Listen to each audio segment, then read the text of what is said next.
اور اللہ تعالیٰ نے اسی لیے بڑا اسٹرکٹلی سورۃ النور میں سارے سوشل ایشوز ڈسکس کیے. اور یہ آیت میں یہاں پہ ریپیٹ کروں گا. اعوذ باللہ من الشیطان الرجیم بسم اللہ الرحمن الرحیم. سورۃ النور کی آیت نمبر ہے 21. یا ایھا الذین آمنوا، اے ایمان والو، لا تتبعوا خطوات الشیطان، شیطان کے راستوں کی پیروی مت کرو. جو پنجابی جیسے کہتے ہیں تھیندے تھیندے تھی جانا ہے بندہ. جی ہم تو صرف میسیجز کرتے ہیں، پاکیزہ محبت ہے. ہم تو صرف ایک دوسرے کو دیکھ لیتے ہیں، پاکیزہ محبت ہے. کبھی ٹچ نہیں کیا. مجھے آتے ہیں فون لوگوں کے، وہ کہتے ہیں پاکیزہ محبت. تو میں تو پھر چڑھائی کر دیتا ہوں کہ پاکیزہ محبت کون سی اسلام میں ایگزسٹ کرتی ہے. یہ خطوات الشیطان ہے، یہ بینرز، یہ ویڈیوز، یہ ساری چیزیں. مت پیروی کرو ان شیطان کے راستوں کی. وَمَن يَتَّبِعْ خُطُوَاتِ الشَّيْطَانِ، اور جو کوئی پیروی کرے گا شیطان کے راستوں کی، فَإِنَّهُ يَأْمُرُ بِالْفَحْشَاءِ، تو بے شک شیطان تو بے حیائی کا ہی حکم دے گا، والمنکر، اور ہر برے کام کا. دیکھیں اللہ تعالیٰ نے ہر برے کام میں کیا بے حیائی نہیں آتی؟ دنیا کا ہر گناہ برا کام ہے اور بے حیائی بھی اس میں سے ایک ہے، لیکن اللہ نے اسے ڈومیننٹ کر کے پہلے نمبر پہ ذکر کیا کہ بے حیائی کا شیطان حکم دیتا ہے اور برے کاموں کا. اس سے آپ کو سینسٹیوٹی کا اندازہ ہو گیا. وَلَوْلَا فَضْلُ اللَّهِ عَلَيْكُمْ، اور اگر اللہ کا تم پر فضل نہ ہوتا، وَرَحْمَتُهُ، اور اس کی رحمت شامل حال نہ ہوتی، مَا زَكَا مِنْكُمْ مِنْ أَحَدٍ أَبَدًا، تم میں سے کوئی ایک بھی ایسا نہ ہوتا کہ وہ کبھی پاک ہو سکتا. سب کے سب ہی پلید رہتے. یعنی تمہاری کوشش ضرور ہے لیکن اللہ کی رحمت بھی شامل حال ہے. یہ دونوں چیزیں پیرلل میں ہے. تو تب اللہ تعالیٰ تمہیں گناہوں سے محفوظ رکھتا ہے، بے حیائی سے بچاتا ہے. وَلَٰكِنَّ اللَّهَ يُزَكِّي مَن يَشَاءُ، بلکہ اللہ تعالیٰ تو پاک کر دیتا ہے جو پاک ہونا چاہے اس کو. ایک یہ ترجمہ بنے گا، اور دوسرا یہ کہ اللہ تعالیٰ پاک فرما دیتا ہے جس کو چاہتا ہے. ٹھیک ہے جی.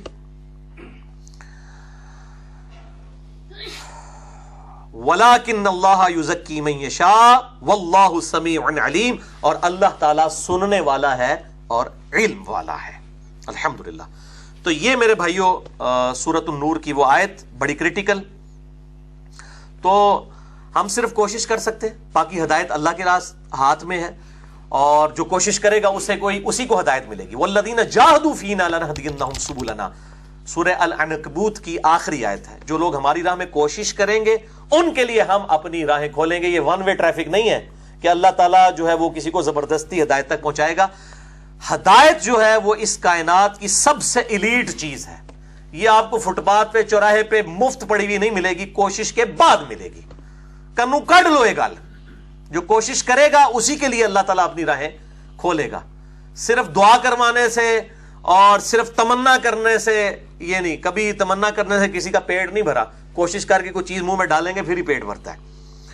تو باقی ہم کوشش کریں گے کہ لوگ پردے کی طرف آئیں. ادروائز زبردستی گھوٹ کے تو کسی کو ہم گھول کے حق نہیں پلا سکتے.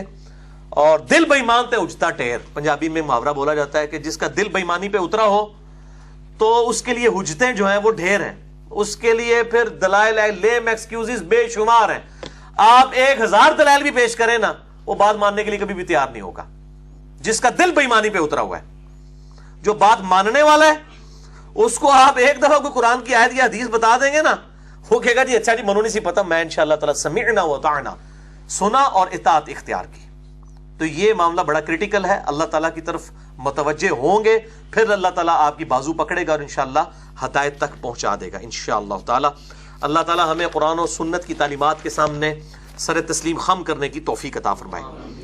اور بھائیو اس حوالے سے ماں باپ کی بھی ذمہ داری ہے، بڑے بھائیوں کی بھی ذمہ داری ہے، خاوند کی بھی ذمہ داری ہے کہ وہ گھر کی عورتوں کو پردہ کروائیں.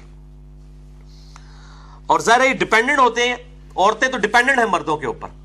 جب چھوٹی ہوتی ہے بچی باپ پہ ڈیپینڈنٹ، بڑی ہو گئی تو وہ شادی ہو گئی تو خاوند کے اوپر ڈیپینڈنٹ، بوڑھی ہو گئی تو اولاد پہ ڈیپینڈنٹ. تو یہ جو ریلیشن شپ ہے ڈیپینڈنسی کا ہے، لہٰذا مردوں کی پہلی رسپانسبلٹی ہے. اسی لیے اللہ تعالیٰ نے سورۃ التحریم کی آیت نمبر 6 میں ارشاد فرمایا، یا ایھا الذین آمنوا قوا انفسکم واہلیکم نارا، اے ایمان والو اپنے آپ کو اور اپنے گھر والوں کو دوزخ کی آگ سے بچاؤ.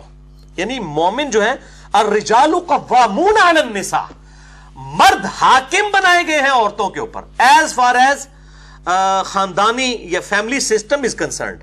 یہ مرتبے کی بات نہیں ہو رہی، مرتبہ تو بعض معاملات میں عورتوں کا ہی زیادہ ہے مردوں سے. بخاری شریف میں حدیث کہ ماں کے قدموں تلے جنت ہے، یہ عورت کے بارے میں ہے، باپ کے قدموں تلے جنت نہیں کہا گیا.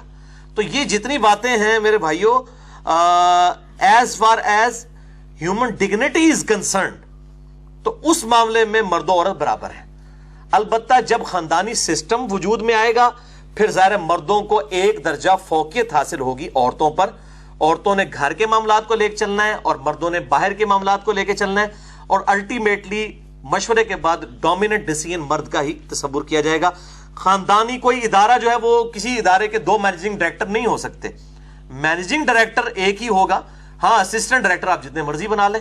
تو یہ ذرا تھوڑا کریٹیکل مسئلہ تھا، میں نے اس لیے اس کو ساتھ ہی بیان کر دیا. اور اس حوالے سے وہ ایک حدیث بھی جھوٹی مشہور ہے کہ جی ایک عورت کی وجہ سے 4 مرد دوزخ میں جائیں گے. تو یہ روایت تو کوئی نہیں ہے، کسی بیچارے دل جلے نہیں گھڑی ہے یہ روایت، کسی حدیث کی کتاب میں موجود نہیں. لیکن بات ٹھیک ہے، خاوند اگر اپنی بیوی کو نقاب نہیں کرواتا، حجاب نہیں کرواتا، دوزخ میں لے کے جائے گی اس کو. ہاں اگر وہ کہتا ہے، کوشش کرتا ہے، پھر بھی وہ باغی ہے، پھر اس کا معاملہ الگ. باپ کو بھی لے کے جائے گی، بڑے بھائی کو بھی لے کے جائے گی، اولاد کو بھی لے کے جائے گی. یہ بات ٹھیک ہے لیکن حدیث کوئی نہیں ہے اس حوالے سے. اور الحمدللہ اب یہ آج کل دنیاوی تعلیم کی برکت سے میں دیکھ رہا ہوں جو لوگ ریلیجن کی طرف آ رہے ہیں نا، وہ واقعی پریکٹسنگ مسلمان ہیں.